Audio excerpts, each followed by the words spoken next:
Mr. President, I've returned to the Senate floor to pick up where I left off when Congress adjourned a month ago, and that is to continue with my daily efforts to urge this Congress, our Congress, the House and the Senate, to extend the wind production tax credit.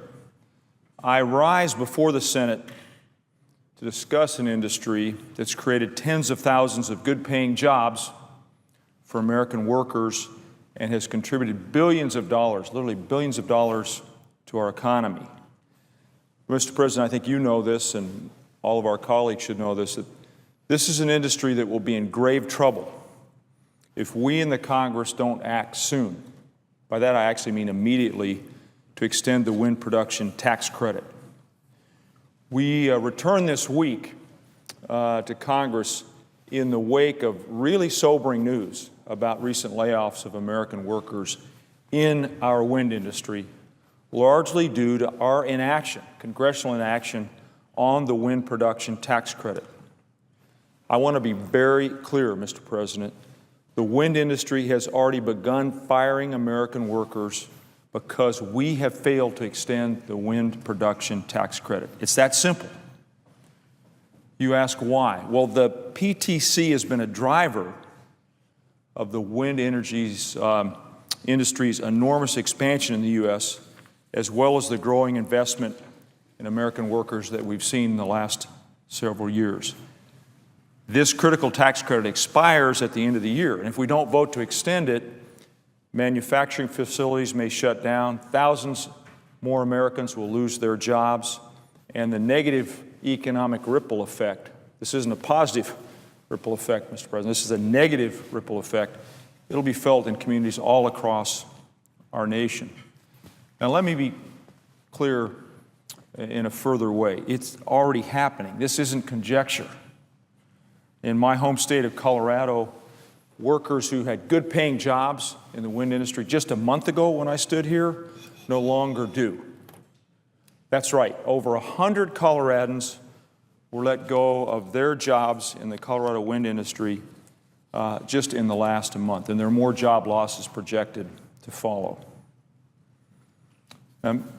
That's sobering to all of us, Mr. President.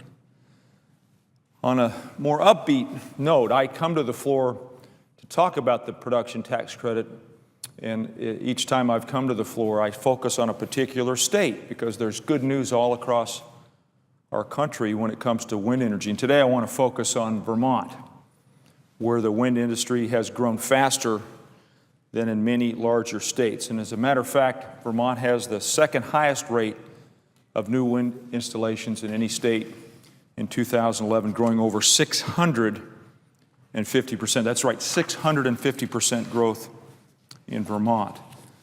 Now, Vermont has numerous installed wind projects and wind manufacturing sites throughout the state that currently power over 11,000 homes and enough wind power potential to provide 160% of the state's current electricity needs.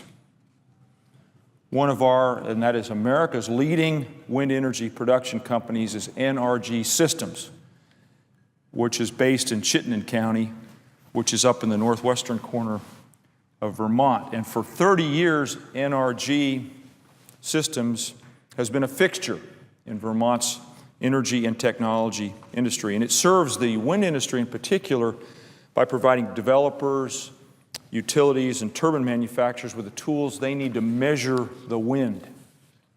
But with the looming end of the PTC, NRG's future growth in Vermont is uncertain. And this is very, very clear, Mr. President, because for the first time in their history, NRG has had to lay off workers in Vermont, not once, but twice this year. And their very capable CEO, Jan Blittersdorf, described these firings as, quote, deeply unfortunate, though necessary, to preserve our future in the face of a deeply unstable wind energy industry, end of quote. Their orders, NRG's orders, are off 50% from just a few years ago because of our inaction. And the uncertainty about wind energy's future here in our country has encouraged them to look overseas for new opportunities, which then means you hasten the departure of good-paying jobs for skilled American workers who already are ready to go. So the point I'm trying to make, and I've seen my colleague, I see that my colleague from Vermont joined me. I look forward to hearing about his remarks. But the wind industry needs certainty. NRG is an example of a company that needs certainty. We can lead the world in sustainable, smart energy, but we have to extend the PTC to stay on track. And as I've said for all these weeks I've been coming to the floor, this isn't just about my home state of Colorado. I love my state of Colorado. I think we're the best state in the union. But our country writ large is really threatened by broad losses of jobs if we don't extend the production tax credit. I'm not going to stand by idly and observe the outsourcing of American jobs. I don't want to cede the leadership in the clean energy future to any of our foreign competitors.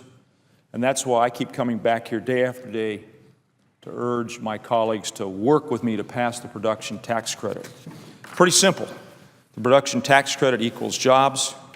We ought to pass it as soon as possible. It's common sense. We have support from both sides of the aisle. I mentioned my great friend Senator Sanders. He's joined me. I also want to mention that the esteemed chairman of the Judiciary Committee, the senior senator from Vermont, Senator Sanders' colleague, was unable to join us this morning, but he's a strong supporter of the PTC, and he will be placing a statement in the record as well. So let me close, Mr. President, by urging all of us as soon as possible to extend the wind production tax credit. Let's not let party affiliation or partisan politics interfere with doing what's right. Without the wind PTC, more Americans will be out of work, and we will have further neglected our duty to pass common sense policies that help American workers build a better future for themselves and their families. Every day we don't act is a day that more companies like NRG Systems in Vermont are forced to lay off workers in our country, in the United States. These companies that are looking overseas for better opportunities. That's just flat out unacceptable. Mr. President, as I conclude, I want my colleagues to know I'll be back on the floor tomorrow to talk further about this opportunity, but also this threat. I'll be back to talk about jobs, our economy, the need for America to lead in the clean energy space, and the need for Congress to take action today.